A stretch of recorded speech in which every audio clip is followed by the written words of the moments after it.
Salam, Azul, bonjour. La campagne électorale se corse. Plutôt que de s'emballer, elle s'enfonce dans le marigot, patauge dans le caniveau et s'en va à volo. Ali Benflis, qui connaît bien le régime pour en avoir assumé les charges de chef du gouvernement, mais aussi de secrétaire général du FLN, connaît bien les méthodes du régime en matière de fraude électorale. Il appelle donc ses électeurs à ne pas laisser leur voix se faire détourner et à surveiller les urnes, comme si la magie de la fraude et du bourrage se passait seulement dans les bureaux de vote. Le Wali d'Alger, face visible des marionnettistes qui agitent les ficelles, tonne et menace et affirme haut et strident que les demandeurs de logement qui ne voteront pas n'auront pas de logements sociaux. Il pousse le bouchon jusqu'à affirmer que voter est un devoir, alors que cela ne figure dans aucune loi. Enfin, nous parlerons aussi de la sidérante profession de foi de Sellel qui crie, main levée au ciel, qu'il ne voit pas comment ne pas faire de Bouteflika un roi. Nous verrons dans notre top 3 aujourd'hui un article de l'Expression qui reprend les craintes de Benflis d'une fraude électorale. Article. Devant des centaines de personnes à Skikda, Benflis affirme « Surveillez les urnes et protégez-vous voix ». Puis nous verrons sur Al-Watan ce Wali qui menace de laisser pourrir dans leur bidonville ceux qui ne se presseront pas dans les bureaux de vote. Le Wali d'Alger aux habitants des bidonvilles, pas de relogement pour ceux qui ne votent pas. Et enfin, dans Liberté, la réponse de Moussa Touati à Sellal pour ce projet de faire de l'Algérie une monarchie héréditaire. Nous commencerons donc par accueillir Maître Hakim Sahab. Bonjour Maître. Maître Sahab, vous êtes avec nous? Azul Flaoun. Azul Flaoun, bonjour. Alors, Maître, que pensez-vous de cet avertissement de Ali Benflis aux électeurs et que pouvez-vous nous dire sur la fraude électorale et le bourrage des urnes? Expliquez-nous un peu comment cela se passe habituellement. Merci de m'avoir invité pour notre télévision Magharibia. D'abord, je crois que c'est un aveu, les propos de Benflis, qui illustre l'existence et les risques de la fraude. C'est aussi un aveu d'impuissance, je pense, à faire face de façon légale et rigoureuse aux manipulations, au bourrage et éventuellement et certainement au détournement des voix citoyennes. C'est aussi, excusez-moi de le rappeler, un aveu qui illustre un peu mieux que toute élection, que toute n'est que pure chimère en l'absence d'une réelle volonté politique pour imposer le changement. Écoutez, Maître, nous allons revenir vers vous. Nous vous prions de rester avec nous. Je crois que vous avez quelque chose à faire dans l'urgence, donc nous vous laissons le temps. Nous allons passer à notre autre invité et nous reviendrons vers vous dans un petit moment. Alors, nous allons passer maintenant à notre ami Béchir Darraïs, producteur et réalisateur de cinéma, qui va commenter pour nous cet article d'Al-Watan. Béchir Darraïs, bienvenue. Merci d'être avec nous. Bonjour, c'est Jamal. Bon, alors, dites-moi, cette chute aux enfers aura-t-elle une fin? Jusqu'où irons-nous dans cette terrifiante dégradation de la chose politique? Comment un wali peut-il se laisser aller à de telles outrances? Est-ce la peur qui les fait ainsi perdre tout sens de la mesure? Dites-nous, mais avant de vous laisser vous exprimer, je voudrais qu'on écoute une vidéo où ce wali s'exprime. On va l'écouter. بطاقة يتصوتوا ولا ما يسكنش؟ لا لازم يصوتوا، إلا راهم مسجلين يروحوا يصوتوا، ولا ما يصوتش أو ما نسكنوش. اللي ما يصوتش ما يديش وجبو، لا اللي مسجل لا ما يسجلش ماهوش مواطن مالع، مواطن. Alors Béchir, que pensez-vous de cette sortie pour le moins extraordinaire? Ce genre de sortie, c'est des sorties habituelles, hein, c'est pas nouveau. Donc, moi, ce que je pense que un Wali, c'est quand même un cadre de la nation, ne doit pas tenir ce genre de langage. Même s'il fait partie d'un système, il doit quand même avoir le minimum de responsabilité. On ne doit pas faire des chantages comme ça sur la population, de jouer sur les sentiments, sur la misère, sur... on comprend, c'est normal, un Wali, il obéit à des ordres sur la hiérarchie, mais je pense qu'aujourd'hui, la société algérienne, elle est mûre, elle ne doit pas subir ce genre de chantage, c'est pas bon, surtout dans cette période, la veille d'une période électorale. Mais dites-moi Béchir Darraïs, quand ce Wali s'adresse à des gens comme ça, avec cette violence, ça veut dire même ceux qui ne voulaient pas aller voter vont se sentir obligés de voter pour avoir cette fameuse carte de vote à voter pour pouvoir prétendre un logement. Mais il sait, ce Wali, que s'il les contraint de cette façon, ils vont être contre-productifs, ils vont voter contre son candidat. Mais malgré ça, il les pousse à aller voter. Est-ce juste parce qu'il veut avoir des gens dans les bureaux de vote pour passer cette image de bureau de vote bien achalandé, si je peux dire?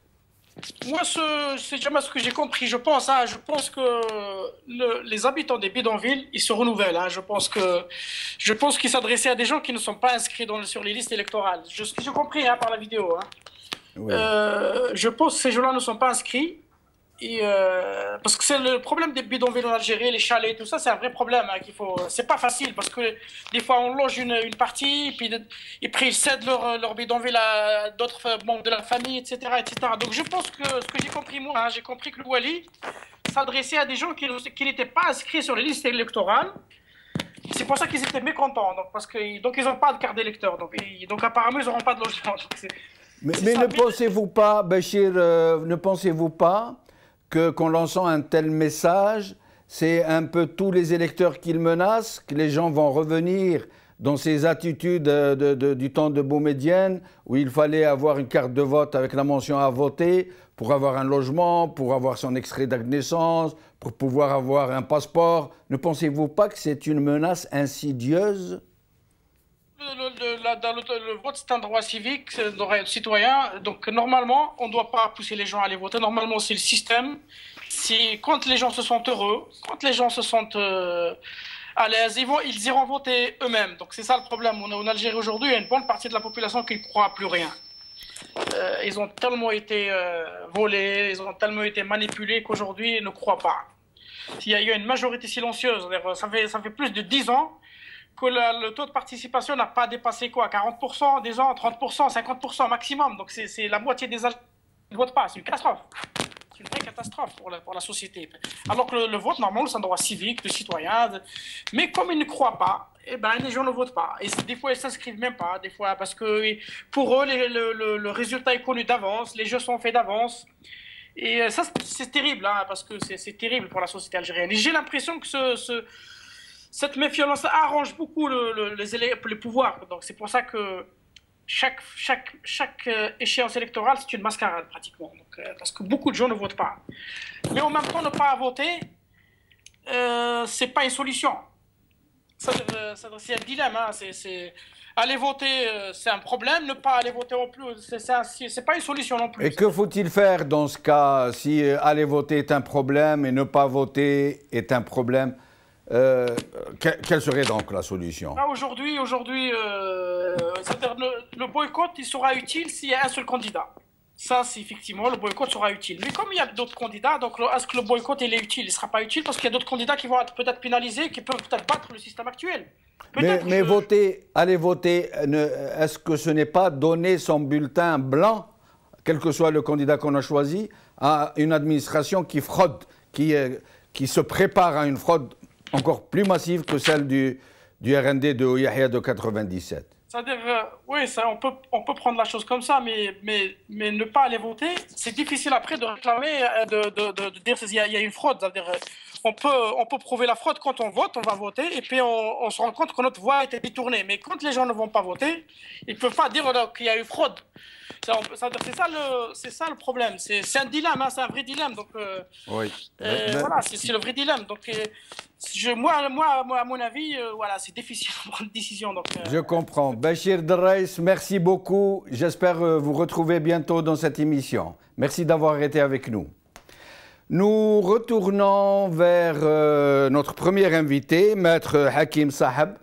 Donc, on parlait, Maître, de la fraude, du bourrage des urnes. Est-ce que vous pourriez nous expliquer le process de la fraude? Comment ça se passe? Comment ils font? Les signes avant-coureurs d'une fraude massive sont annoncés, comme d'habitude. Parce que Monsieur Bouteflika, lui qui est le produit de ce système politique, du système du FLN parti unique, on connaît bien la teneur, la mécanique, parce que la machine est déjà emballée. Il y a déjà en aval et en amont.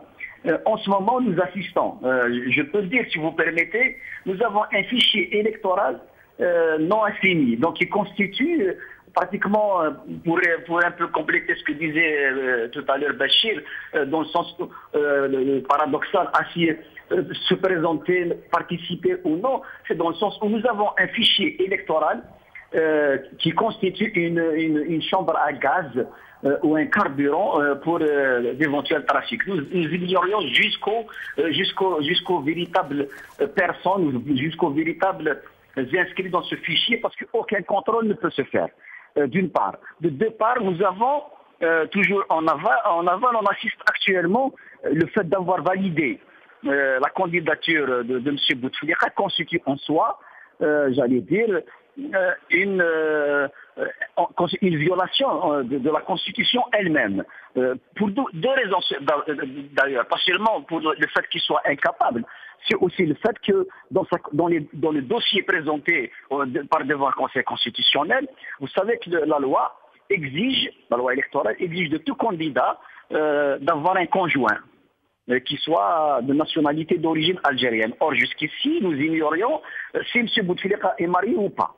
Donc, excusez-moi, Maître. Excusez-moi, Maître. Là, je crois pouvoir vous apporter une précision. Le président est marié, nous dit-on, à une certaine madame de son nom de famille Triki, son prénom Amel, qui vit à Paris, qui a un rang de dame, première dame d'Algérie, qui dispose de toutes les protections, de tout le protocole accordé aux dames, aux premières dames de présidents et de chefs d'État étrangers en France. Donc je vous rassure, sur ce côté-là, ils sont séparés très probablement, ils ne vivent pas ensemble, mais civilement, ils sont mariés. Je vous laisse poursuivre. Ce que je voulais dire, merci pour l'information, mais elle reste un fantôme, comme d'ailleurs le candidat pour le commun des Algériens. Très bien dit. Très bien dit. J'allais dire également, il y a en ce moment, ce qui échappe aussi, il y aura, et Benflis le sait pertinemment, que des bureaux et centres de vote échappent complètement à toute observation, à tout contrôle. Il s'agit notamment des bureaux de vote des militaires, qui se font au niveau de la caserne, de la police, des agents de la protection civile, des bureaux itinérants, donc on ne saura pas, on ne connaît ni leur nombre, ni nous n'avions ni les Algériens n'ont le droit, ou même les candidats eux-mêmes n'ont le droit d'avoir des observateurs au niveau de ces bureaux ou de ces centres. Excusez-moi, Maître, je vous interromps. Excusez-moi, c'est tellement important que je suis obligé de vous interrompre. Donc, officiellement, on ne connaît pas le nombre de bureaux votent les militaires, de bureaux itinérants. On ne connaît pas le nombre. Non, bien sûr, dans le sens où, vous savez que ça échappe à tout contrôle. C'est-à-dire que les candidats, selon la loi, n'ont pas le droit d'avoir des observateurs propres à eux pour contrôler le déroulement et l'opération de l'élection le jour J, le 17. Bien sûr. Et là, nous sommes certains. D'ailleurs, au niveau du RCD, nous avions longtemps demandé l'annulation de ces bureaux. Les militaires algériens, les policiers algériens, les agents de la protection sociale, ce sont des citoyens à part entière qui devraient voter dans les lieux de leur résidence. À défaut de pouvoir voter s'ils sont pris, s'ils sont réquisitionnés, ils n'ont qu'à faire des procurations. Or, il se trouve qu'il y a des bureaux qui sont spécialement conçus pour justement le vote, disons, donc, de tous ces agents. Et là, c'est pour, encore une fois, c'est pour dire que la loi est conçue, la loi sur le plan électoral est spécifiquement conçue pour traficoter, pour triturer les chiffres et pour permettre toute manipulation. Une autre question, maître, si vous permettez. Clairement. Une autre question, maître, si vous permettez. Oui. Comment se passe l'opération au niveau des coordinations communales, là où on ramène tous les PV des bureaux de vote de la commune, puis au niveau de la wilaya, puis au niveau national, au niveau du ministère de l'Intérieur? Comment se passe le contrôle sur ces opérations? Est-ce qu'il n'y a pas la matière à subtiliser des PV et les remplacer par d'autres? Est-ce que vous pensez que la vraie fraude ne s'effectue pas justement dans ces eaux-là? Vous avez tout à fait raison de dire cela.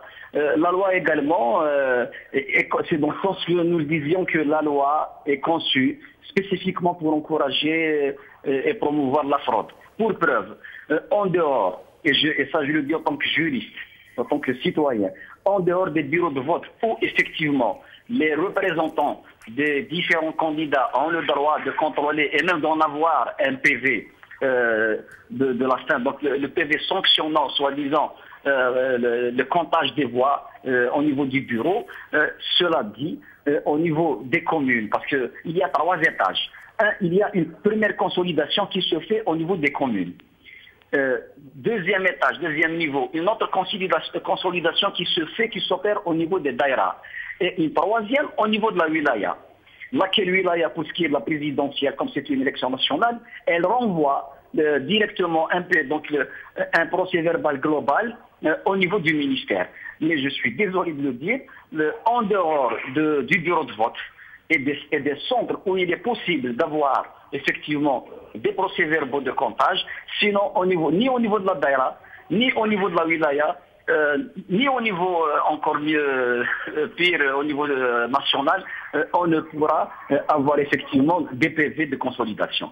Ce qui voudrait dire que la wilaya, déjà au niveau de la daïra, la comptabilité qui se fait, la consolidation qui se fait échappe à toute surveillance et à tout contrôle du candidat lui-même. De par le passé, pour ne citer que l'exemple des législatives, et c'est ce qui démontre aussi ce mécanisme, d'ailleurs qui permet, malheureusement pour l'Algérie, il encourage un peu le retard dans la proclamation qui dure parfois jusqu'à 24, voire 36 heures. C'est-à-dire que dans les pays maintenant, c'est connu, y compris dans les pays sous-développés, dans les pays africains, nous avons 1 heure après, approximativement, ou 2 heures après la levée, déjà les résultats au niveau national. Or, chez nous, les législatives passées, nous les avions eues que 48 heures. Et figurez-vous, que ce soit dans les villes, que ce soit à Tizi Ouzou, à Benaïa, à Sidi Bel Abbas, à Tlemcen ou autre, eh bien souvent, comme nous n'avons que des procès-verbaux, et nous n'avons pas les procès-verbaux, par exemple, des opérations qui se sont faites dans les bureaux de vote itinérants ou de la police, etc., eh bien, on ne peut pas confirmer s'il y a eu, ou corroborer s'il y a eu tricherie ou pas. Parce que nous n'avons pas le droit, on n'accède pas, ni en tant qu'observateur, ni en tant que commission, ni en tant que représentant d'un parti ou d'une liste donnée, pour pouvoir, pour au moins avoir la netteté de faire que le comptage est tout à fait conforme à ce qui c'est-à-dire à l'expression du suffrage ou au suffrage exprimé. Maître Hakim Saheb, merci pour ces précieuses informations. Et là, nous comprenons donc que la fraude habite dans les plis même de la loi. Et il faudra nous y attendre, il faudra nous y préparer. Nous la connaissons déjà depuis longtemps, ce n'est pas nouveau. Merci Maître Hakim Saheb. Nous allons à présent passer à l'article de Liberté où Moussa Touati affirme, en réponse à Sellal, il lui dit « L'Algérie ne sera jamais un royaume ». Abdelkader Zahabi est avec nous pour commenter cette autre sellalade.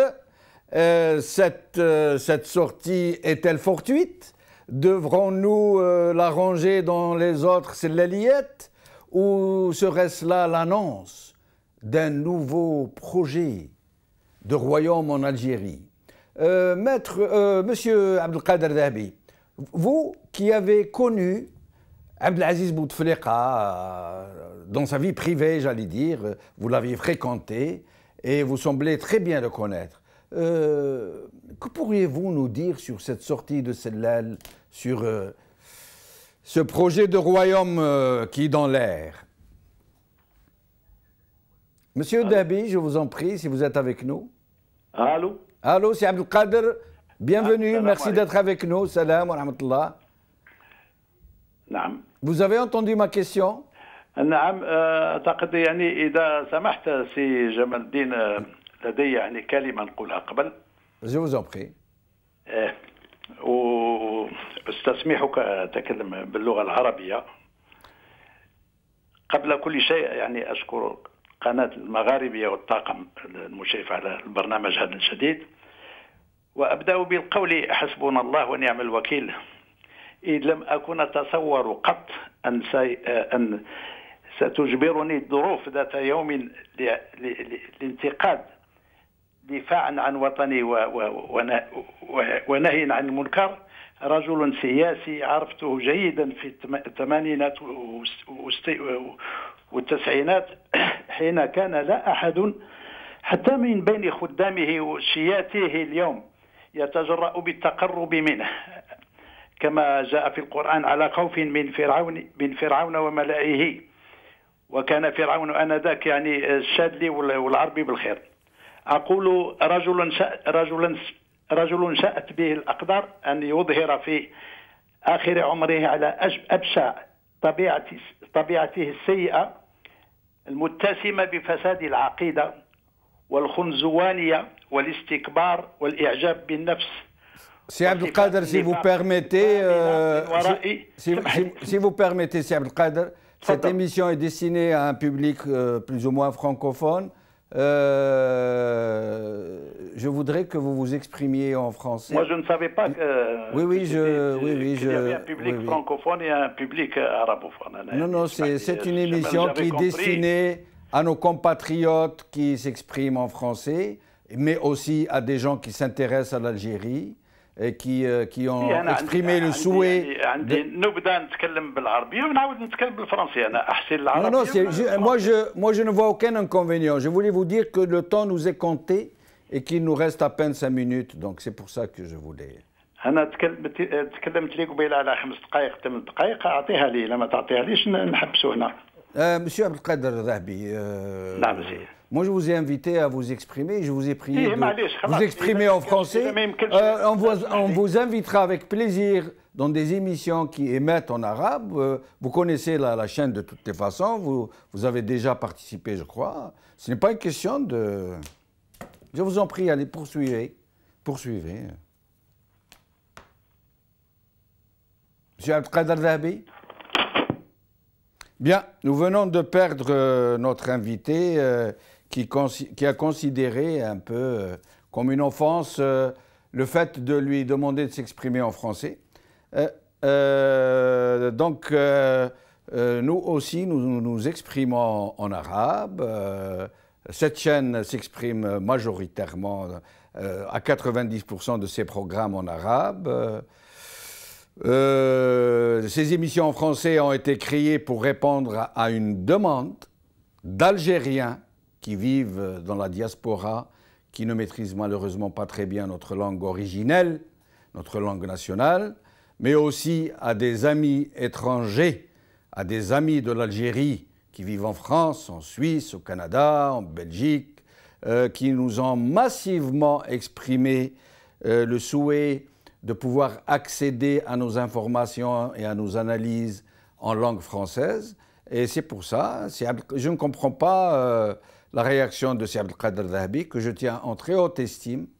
Et donc voilà, nous arrivons à une sorte de queue de poisson, mais ce n'est pas très grave, nous étions de toute façon à la fin de l'émission.